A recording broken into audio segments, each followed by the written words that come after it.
காமராஜர் நேருவுக்கு மிகவும் பிடித்த ஆலோசகர். அதற்கு காரணம் அவர் சொன்ன ஆலோசனைகள் எப்போதுமே நாட்டை முன்னேற்றும் வகையில் இருந்ததுதான்.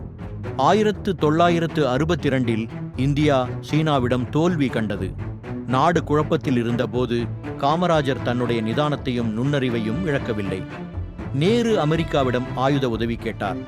ஆனால் அமெரிக்க வங்கிகள் இந்தியாவுக்காக உத்தரவாதம் தர மறுத்தது.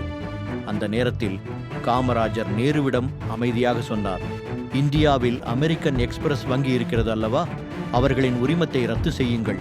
நம்ம நாட்டை மதிக்காதவர்களுக்கு இங்கே இடமே கிடையாது என்று சொல்லுங்கள். இந்திய சந்தையை இழக்கக்கூடும் என்ற பயத்தில் அமெரிக்கன் எக்ஸ்பிரஸ் உடனடியாக உத்தரவாதத்தில் கையெழுத்திட்டது. அதனால் இந்தியாவுக்கு அவசியமான ஆயுத உதவி கிடைத்தது. இந்த சம்பவம் காமராஜரின் தீர்மான சக்தி, நாட்டுப்பற்று, அரசியல் நுண்ணறிவு ஆகியவற்றை நிரூபித்தது.